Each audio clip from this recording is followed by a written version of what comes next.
Hello, and welcome to episode 3 of the podcast Pleasure Equality. In this podcast, I'm trying to understand gender inequality, sexism, and the patriarchy in the context of how we talk about pleasure during sex. In this episode, you'll hear from 2 guests. The first is a friend I met while traveling last year named Jeremy. He's from New Zealand.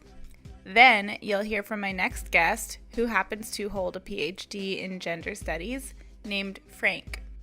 Some of the things we will talk about include, air quotes, starfishing, aka not participating during sex, limited sexual scripts, education in the bedroom, and much more.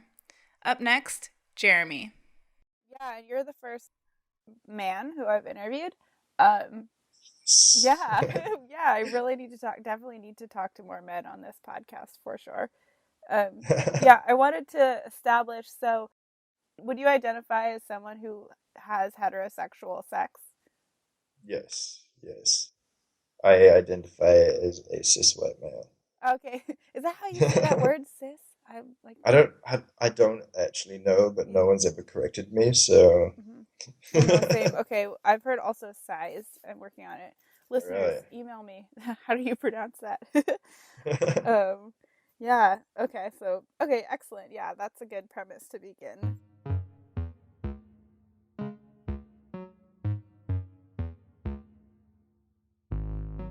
How would you describe a bad hookup? A bad hookup. Some things that make a hookup a bad hookup. So we're talking about like a one night stand here, right?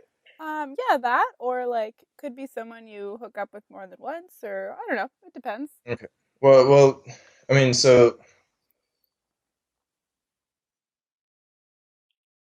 we've got to the bedroom, so they're not a bad person. So that doesn't factor into the thing, I guess. So I guess it comes down to purely like what the sex is like, right? And for like, I guess sex is different for everyone. But for me personally, um, I don't really know how to put it. Like maybe if they're not as like active as I want them to be, or like maybe adventurous, like because I'm like fuck it, we're naked, like we're doing this. Why not like muck around and have a good time and maybe push some boundaries and stuff like that. But like I guess not everybody's like that, and so it's about finding a good hookup is about finding that person that you like, that you click with, and like and you guys have the same kind of like I guess sexual energy or whatever. Mm. Uh, that would be a good hookup for me, and I guess a bad hookup is the opposite of that. Like for me, someone who just like lies there and doesn't want to do things, and yeah.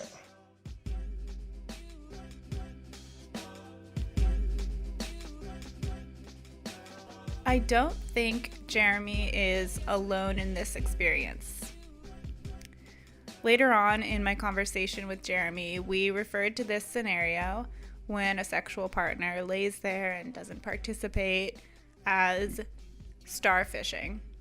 For brevity, I have not included that part in this episode, but I've relayed the topic to my friend Frank, who you'll hear from next.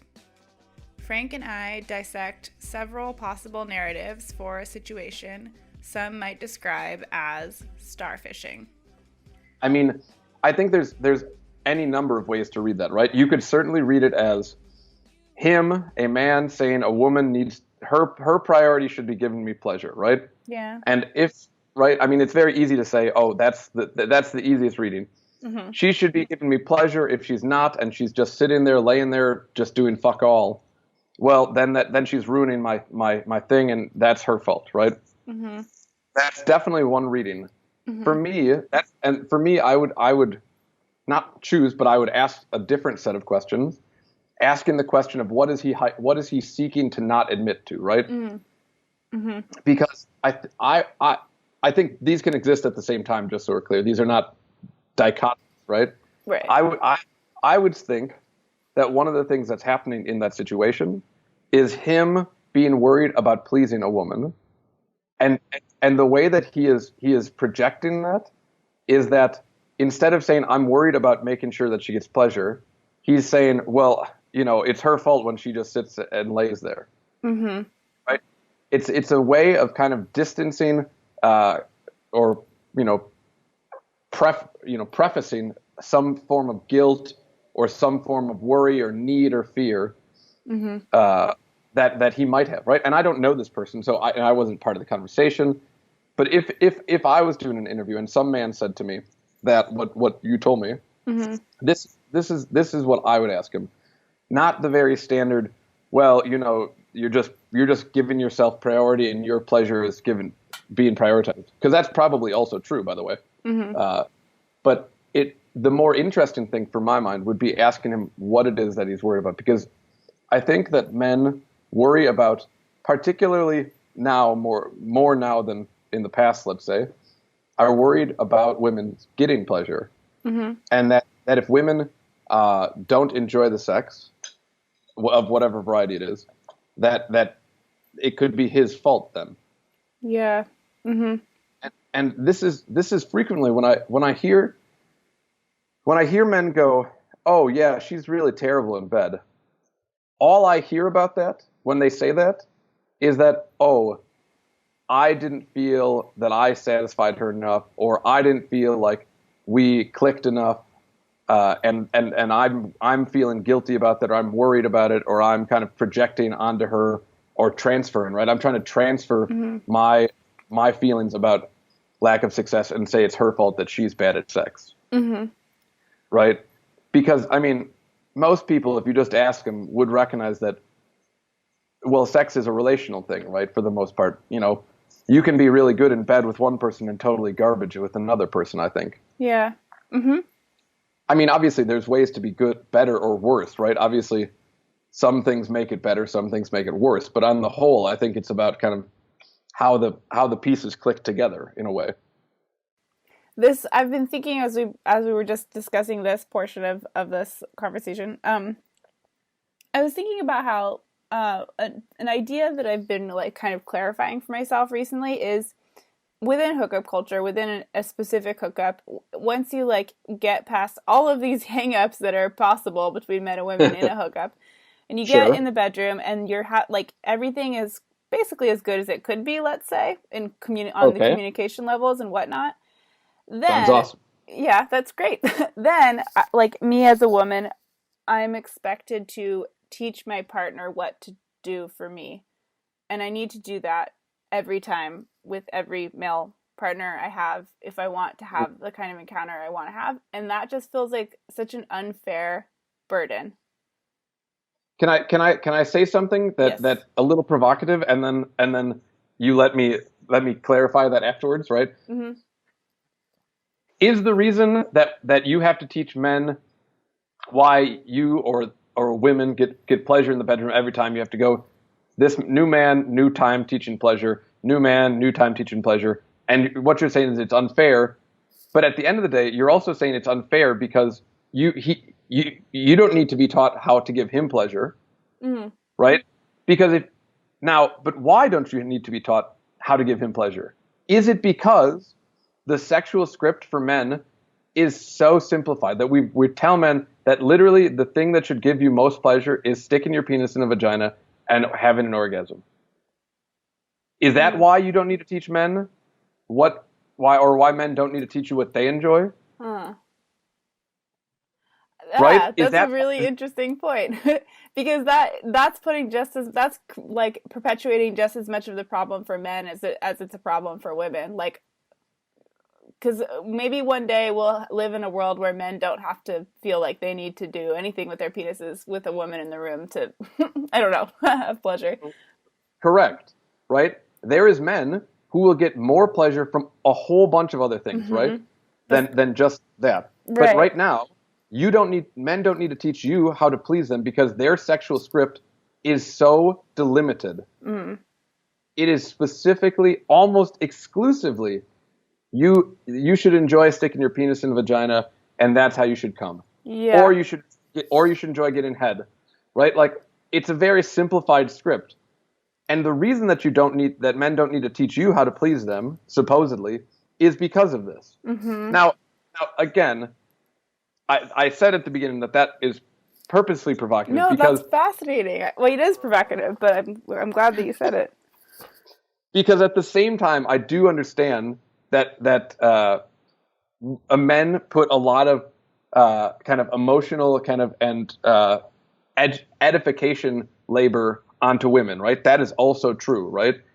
Men do this. Men put a lot of labor onto women and force women to do a lot of this labor. Mm-hmm. In this case, the reason that there's two things that are happening here, right? Mm-hmm. As I just said, the sexual scripts for men are exceptionally delimited to very simple things. And then B, you're coming into a situation where historically women's pleasure hasn't been taken into account. So you're having to, not you as an, this is the problem, right? You as an individual need to kind of go against the broader structure and teach these men how to give pleasure. Mm-hmm. And it's not because these men are stupid necessarily. They might certainly well be stupid, right? But it's because that just like their script is very limited, their script that they're told for you is also very limited. Yeah. Right? And so right now what's happening, and this is why I said it's provocative, but you need to let me clarify, because right now, the ownership for clarifying and kind of reorienting the scripts for what is happening in the bedroom does frequently fall on women. Mm-hmm. So I want to be conscious about that is true as well, right? Right now, setting the scripts in many cases does fall heavily onto women.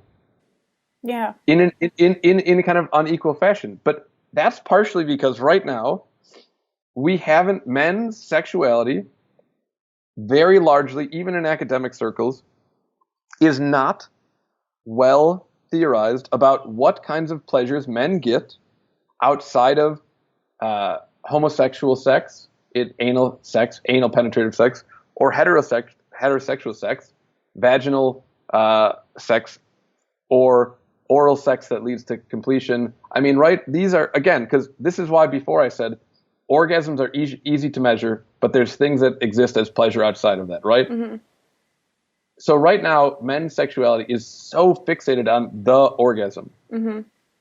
I mean, one of the things is the question now has started coming up and being asked, oh, well, do men fake orgasms? If so, why are they faking them? Mm. And some men do fake orgasms, and it's because they don't necessarily want the entire pressure to be on them having an orgasm. Yeah. Oh, wow. Right? I mean, like, I for a fact have done that because sometimes, you don't necessarily want to have an orgasm. Sometimes you're tired. Sometimes it's just not going to happen, right? Hmm. But to be able to say, oh, it's just not going to happen tonight.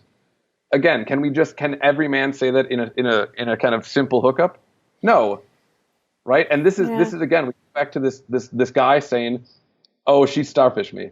Maybe his problem that night was he couldn't have an orgasm. He couldn't come. And so instead of saying, well, that was the problem, right? I didn't feel comfortable enough, or et cetera, my body didn't work for me that night. He has to transfer it onto her and say, well, it's really her fault because she just laid there. That's what, and the end of the sentence, she just starfished. And the end of the sentence is ... That's why I couldn't orgasm. Yeah. Right? I mean. Yeah. Oh, it's possible. I mean, again, I'm now telling a story, right? Yeah. Like, I want to be clear. This is a story. I don't know the answer. I don't know this man. Yeah. But I want to. I also go ahead. Yeah. Oh.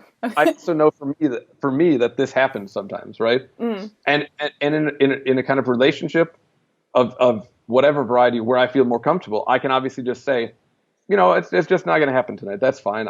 We've had a good time. Yada yada yada. Mm-hmm. But in kind of less kind of conscious kind of spaces, that's not always as possible. Yeah. Wow. Huh. What? I never really thought about a man's script being so limited. I never thought of it that way. That's interesting. Yeah, I can like think about, when I think about it, I imagine that a manuscript being less limited would help everybody. It exactly. It absolutely would, right? Yeah. Because it would mean that the kinds of pleasure that we're giving changes, the kinds of pleasure that we're getting changes. Mm-hmm. All of these things would change to some degree if we just move away from the fact that men need to stick their penis in a vagina and have an orgasm. Yeah, it's problematic for everyone. Yeah, exactly. And I'm not painting men as the victims here, actually. I mean, it is an issue, but at the end of the day, the person who has to now change that right now, at the moment, that is falling more heavily onto men, or onto women, excuse me. Mm-hmm. This kind of need to change it is falling more heavily onto women. Yeah. Which is why this is where we started, said every time, or not you personally, but why women go, every time I start sleeping with a new guy, I need to teach him what I want. Mm-hmm. Well, yeah, that's probably true. Mm-hmm. But what it forgoes is that, well, why don't I need to teach the women I sleep with how to give me pleasure? Or do I?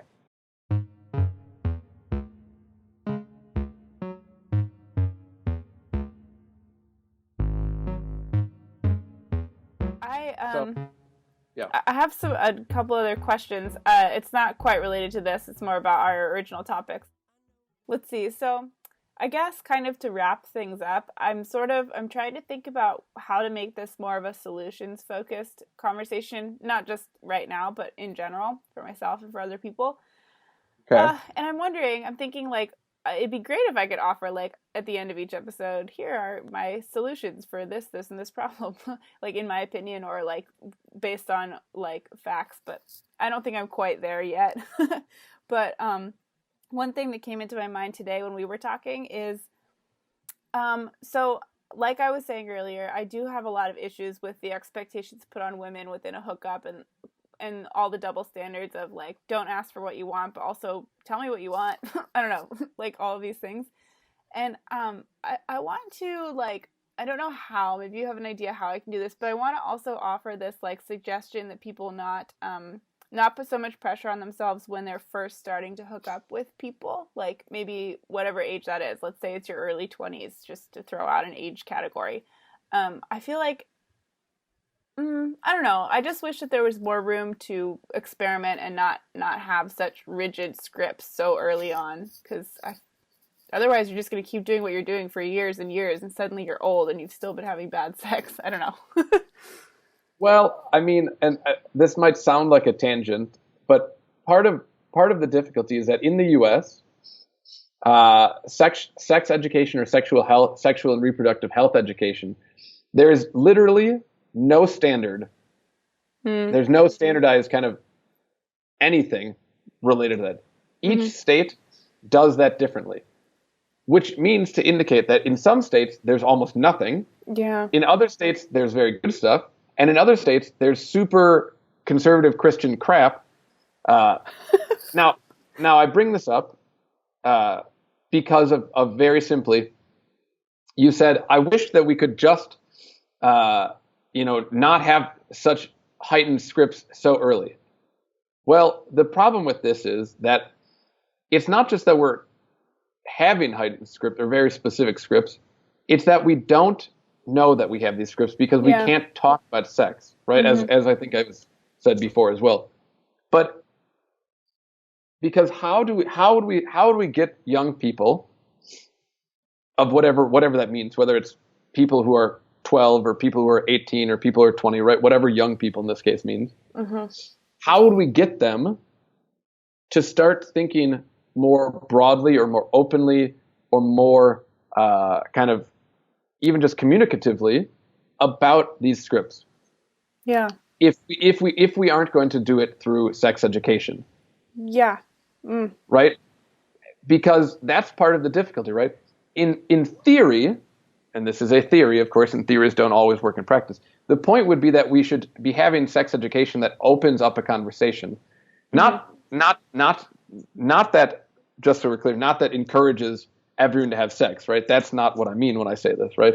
I'm not saying we should have, right? I'm not saying we should have sex education where it tells everyone, oh, go out and fuck everyone and see how that feels, right? Yeah. But that would be one start of a solution, right? If we start thinking about how our sex education, our sexual and reproductive health education works, and where we situate that in relationship to kind of the scripts. I think outside of that, the thing that we can do is to talk honestly, right? I think one way to kind of start moving towards better sex and better kind of more open sex is, again, as I said, communication and focusing on your partner's pleasure. Because if we tell people that, right, and so I'll tell you exactly what my mother told me. So my mother told me when I was young, she said, "Don't take something you're not willing to return." And she said this, I mean, obviously that's a little vague, but she said it in the context of kind of a sexual health kind of suggestion, right? Yeah. Basically, which is basically saying, if you want pleasure, you should give pleasure, right? It's a very simple mantra to take on, right? If you would like pleasure, which I think most people want pleasure of whatever variety, from whoever as well, right? This is applicable to heterosexual and homosexual and otherwise sex, right? This is applicable. I think that if we start communicating clearly and openly, like, oh, listen, we should be having pleasurable sex with everyone, right? I think that'd be my good start. And I think frequently, as in many things, I think we cannot say this just to women and say that, because again, then we reload the program that women need to be doing this, right? Yeah. Right? Right. Okay. Yeah. But we need to be telling men that they need to do this, right? We need it, and this is why it's important that men see that they can have a different script, right? This is why that's important, right? Yeah. Because if men see that they can have a different script as well, well, then we already suggest and put forward a necessity that the men be involved in that conversation, right? It's a good starting point for women too. It is, right? That it's good for everyone involved, right? Yeah. I mean, in my mind, that's really super good for everyone. Everyone involved, that will be good for, right?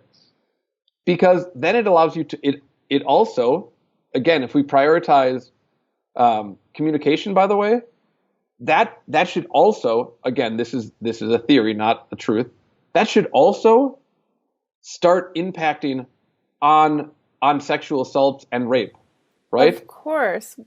Right? Yes. That should start impacting on that, right? Which is where the biggest kind of problem is, right?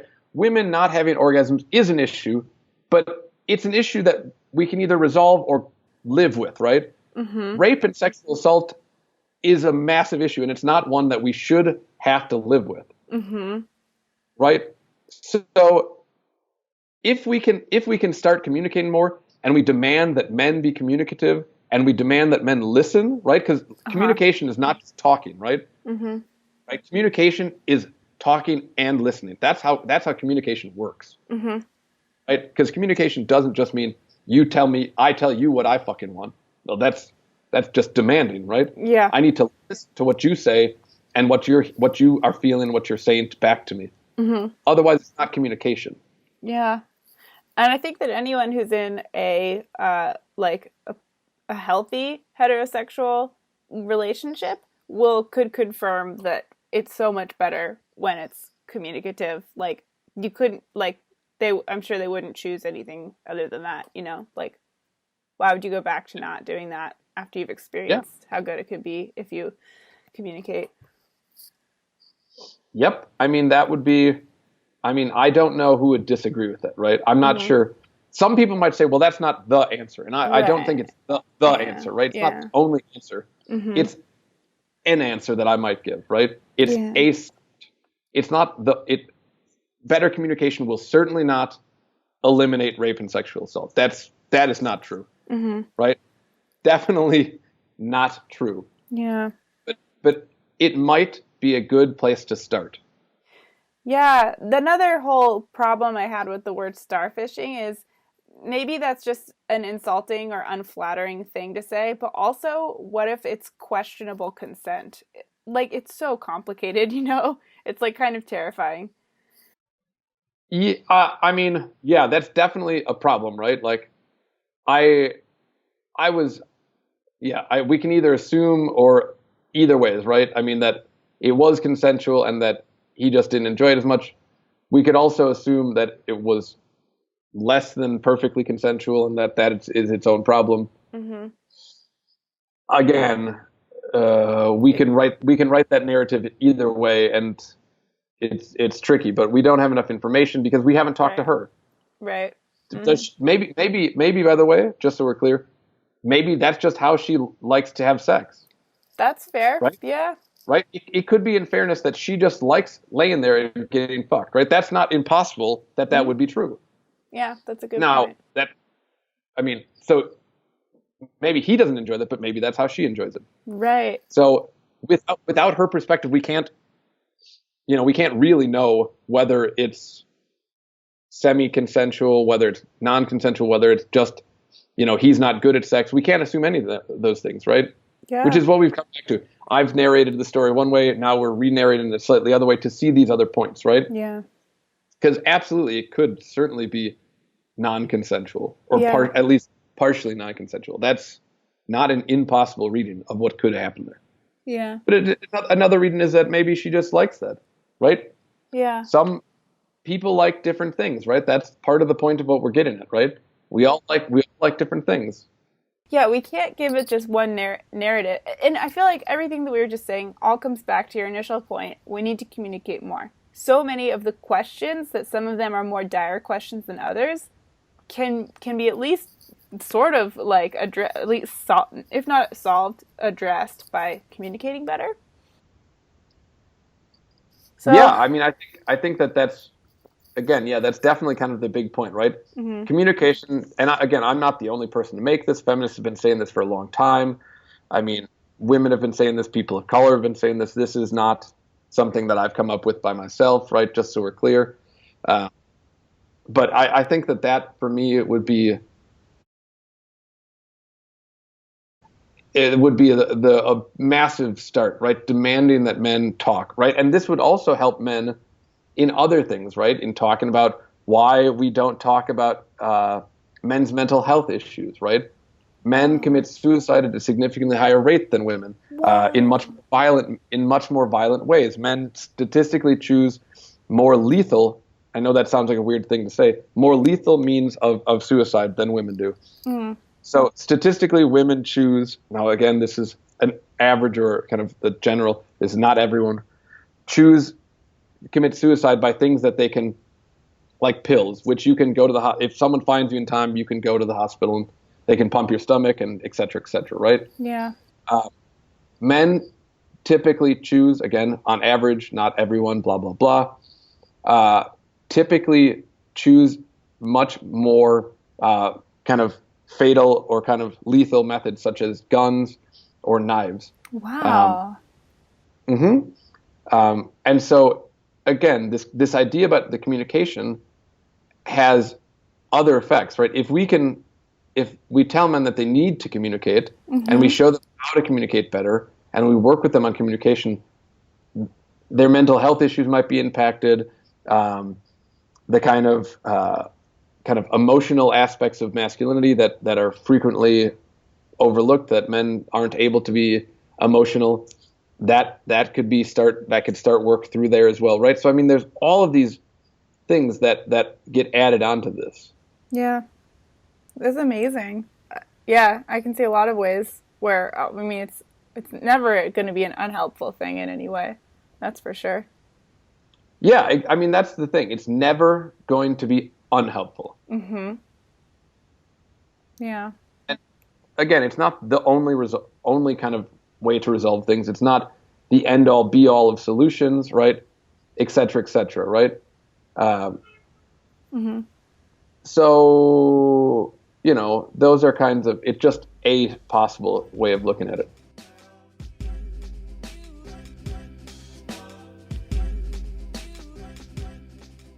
Frank and I talked for a lot longer, and at some point I'll either compose the rest into another episode or call him for a follow-up because I feel like we've just scratched the surface. I'd like to share in the next and final segment that Jeremy and I came to a similar conclusion that better communication is the overarching solution for more pleasure equality. It's recently come to my attention that we have this problem where we award people for having consensual sex. Like, good, it's not rape, good. But then I think we're ready for more. Like, we're ready to have consensual sex and educate on how to have good sex beyond that. Well, so this again, it comes down to the communication thing. Like, all it takes is for either the dude, if we're talking, if we're talking a heterosexual encounter and the girl is starfishing, then all it takes is for the dude to be like, what do I need to do differently to make this work for you? Or even just being like, is this working? And on the same, all the girl needs to do is right. It's kind of like, I just need you to do this, or what do you want me to do? Or, that's all it takes is somebody to say that, and then 90% of your problems are fixed. Yeah, it's a good starting point for sure. But we just don't have the comfortability to do that generally. Yeah. I mean, because it is just asking is sometimes not enough either, I think, but it's a really good starting point. Well, yeah, I'm not saying it's like, it's the Band-Aid for all wounds, but right, yeah. But it's a starting point. Yeah. And sometimes things run a bit deeper, but if something's not working for you at the time, why are you gonna put up with it? I don't know. I just, I understand what you're saying about we're ready for more, but it's just it's a self-educated process at the moment. It is right now. I feel like a lot of the older generations, they definitely didn't talk about this kind of thing. Yeah. So it's going to be a thing that we need to pass on to other people, is that it's okay to talk about it. It's okay to communicate these things. People, and unless you're in a society for whatever reason, whether it's, religious or I don't know, whatever, that there isn't the possibility of having sex. If people are going to be having sex, so people need to talk about it. And that's the thing that we need to become more accepting of as a society, I feel. Yeah. Because once we're able to communicate about it, a lot of these issues will be gone.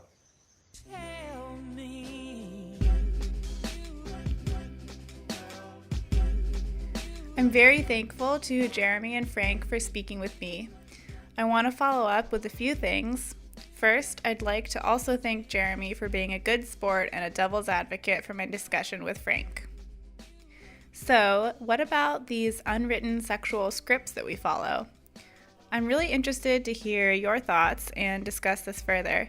You can email me at pleasureequality@gmail.com. Thanks for listening to episode 3 of Pleasure Equality. Music in this podcast is by Will Brown. You can find him at willbrowngetdown.com. Links are in the description of this episode.